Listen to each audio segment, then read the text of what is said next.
It all began on a quiet Tuesday afternoon in our suburban neighborhood. The sun was just beginning to lower in the sky, casting a warm golden glow over the neatly kept lawns and driveways. I had just finished folding the last load of laundry when I heard the front door open and close, followed by the unmistakable voice of my teenage son, Tyler. He had his usual after-school energy, a mixture of excitement and exhaustion, and trailed behind him was his friend, Jason. Jason had been coming over a lot lately. He and Tyler had been friends since the beginning of the school year, and their bond had grown stronger with each passing month. He was a polite, respectful boy, always thanking me for snacks and helping clean up without being asked. Over time, I found myself warming to him, not just because of his manners, but because there was something about him that seemed different. Maybe it was the way he observed people quietly before speaking, or the way he always offered to help around the house, even when he didn't have to. On that particular day, Tyler rushed upstairs to change while Jason lingered in the kitchen, sipping the iced tea I had just poured him. I was wiping down the counters when he suddenly blurted out, "Mrs. Anderson, can I ask you something?" I turned to him and gave him a warm smile, nodding. "Of course, Jason. What's up?" He hesitated, shifting his weight from one foot to the other, his eyes nervously scanning the tiled floor. "It's kind of weird. And personal," he added, almost in a whisper. Curiosity piqued. I put the rag down and leaned against the counter, giving him my full attention. "I'm listening." He glanced toward the stairs to make sure Tyler wasn't nearby, then turned back to me with a serious look in his eyes. "I don't really have a mom around. She left when I was 8. My dad's always busy working, so I don't have anyone to talk to, like really talk to." My heart softened. I hadn't realized how lonely Jason must have felt, despite his cheerful exterior. "Well, Jason, you can always talk to me," I said, my tone sincere. "What's on your mind?" He looked relieved, as though a weight had been lifted, and took a deep breath. "I don't know how to talk to girls. Like, I don't get what I'm supposed to say." Tyler seems so confident, but I just freeze up, and I was hoping you could maybe help me figure it out. I smiled gently, realizing this wasn't unusual for a teenage boy. I assured him that it was okay to feel unsure and awkward, and that most people go through the same thing at his age. We spent the next half hour going over basic conversation tips, how to listen actively, how to give a genuine compliment, and how important it was to treat girls with respect. He asked questions and nodded along, absorbing every word like a sponge. That evening, after Jason had gone home, I couldn't stop thinking about our talk. It was touching that he trusted me enough to open up. I mentioned it to my husband, Greg, over dinner, and he agreed that Jason probably just needed a positive female role model in his life. From that point on, I made more of an effort to include Jason in conversations, encourage him, and just be someone he could count on. Weeks passed, and Jason continued visiting often. Sometimes it felt like he was part of our family. He began staying for dinner more regularly, and even joined us on a weekend trip to the lake. He and Tyler would fish and play games while Greg and I relaxed on the porch. It was during those moments that I noticed how Jason's confidence had slowly begun to build.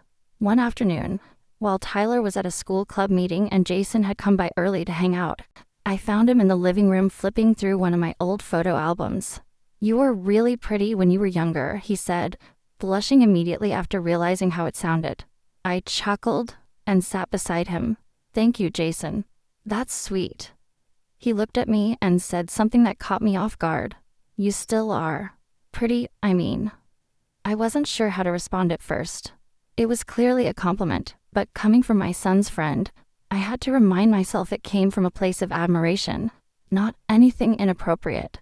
I simply smiled and patted his shoulder. "That's kind of you. But remember, compliments mean more when they come from a genuine place, not just to flatter." He nodded and said, "It's just, I never really get to say this kind of stuff to anyone. It feels safe with you." I appreciated the honesty and reminded him again that I was always here if he needed someone to talk to.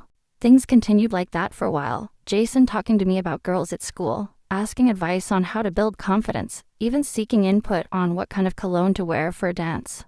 I helped him pick out a nice shirt from the store, and even gave him a few tips on how to dance without looking awkward. One day, after the school dance, Jason showed up at our house alone, his expression downcast. I invited him in and offered a snack, and after a while, he opened up. I asked a girl to dance, but she laughed at me, said I looked stiff and weird. I could see how much it had hurt him. Jason, that doesn't define you. Not everyone's going to be kind or mature, but that doesn't mean you aren't worth it. He sat quietly, staring at the carpet. I just wanted someone to see me the way you do. The room grew quiet for a moment, and I could feel the weight of his words. I reached out and gave his hand a comforting squeeze. You're growing, Jason. It's a process, and sometimes it hurts. But the fact that you care so much, that says something powerful about who you are. As time went on, Jason seemed to bounce back little by little. He started talking to new friends at school, and even joined a photography club.